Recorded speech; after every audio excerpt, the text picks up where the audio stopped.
Salut à tous les amis, c'est Jérémy, j'espère que vous allez bien. Aujourd'hui mes amis, nouvel épisode de tome 1, et sans plus tarder, je vous parle du tome 1 de Gleipnir. Oui, j'ai réussi à le dire cette fois-ci.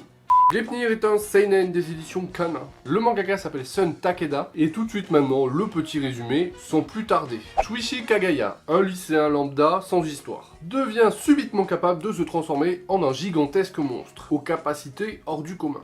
Cette étrange faculté va causer l'irruption d'une jeune fille dans la vie du jeune garçon. Quelle situation comique ou tragique attendent ces deux jeunes lycéens désormais liés par le destin? Bien, maintenant que ce petit résumé est dit, qu'est-ce que j'en ai pensé? Avant de commencer, je tiens à remercier les éditions Kana de m'avoir envoyé ce tome plus le tome 2 pour vous en faire une vidéo, donc merci Kana Édition. Même si je sais pas si édition est...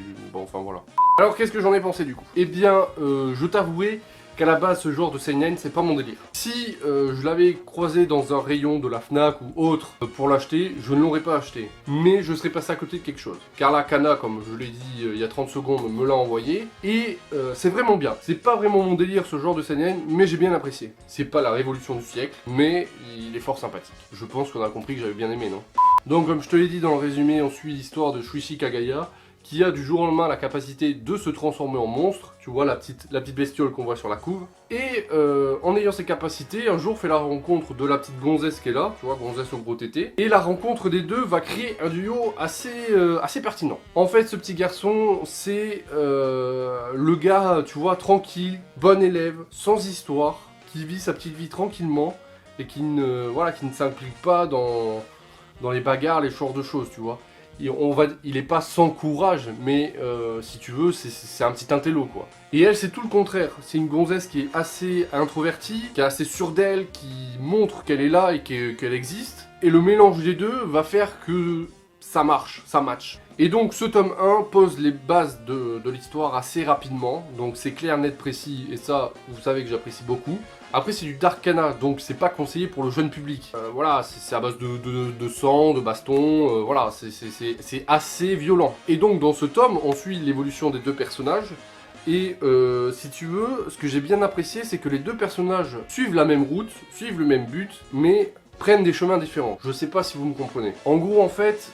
Et là, je vais un tout petit peu spoil, donc pour ceux vraiment que le spoil, ça irrite, je vous mettrai le timer pour aller un peu plus loin dans la vidéo pour vraiment pas vous faire spoiler, même si c'est vraiment pas du spoil de ouf, mais c'est pour vous argumenter, je suis obligé de vous dire ça. En fait, si tu veux, les deux personnages, donc comme je le disais, suivent la même route, mais prennent deux chemins différents pour aller au même but. Si tu veux, lui, c'est le gars qui arrive à se transformer en monstre, mais qui trouve que cette capacité est plus une malédiction que quelque chose qui peut se servir pour se venger de ceux qui lui font du mal, ou pour être un super-héros, tout ce que tu veux. Et elle, c'est l'inverse, c'est que elle serait capable d'utiliser ses capacités du garçon pour faire régner sa loi. Et au bout d'un moment, sans trop spoil, il y a un combat contre une autre créature, et ces deux personnages sont obligés de unir leurs forces. Lui, il le fait par nécessité, et elle le fait par plaisir. Elle prend goût à la violence, elle prend goût au combat, et elle prend goût à tuer.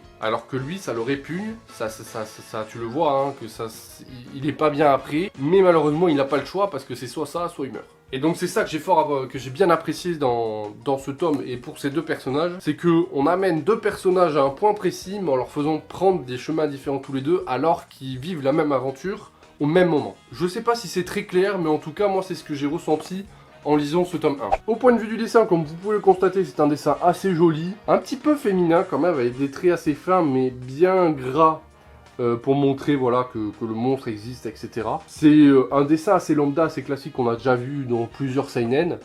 Ça me fait un petit peu penser à Kame ga Kill sur certaines pages, sur certains découpages.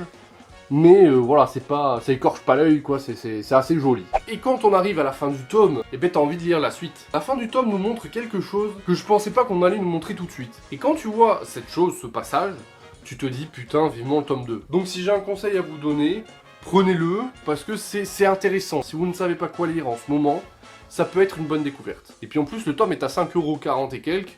Donc franchement, vous vous ruinez pas quoi. Donc voilà les amis, ceci signe la fin de la vidéo, j'espère qu'elle vous aura plu. N'hésitez pas à laisser le petit pouce bleu si vous avez aimé. On réagit dans les commentaires, si vous avez lu, donnez-moi votre avis, ça m'intéresse. On n'oublie pas les réseaux sociaux, les liens sont dans la description.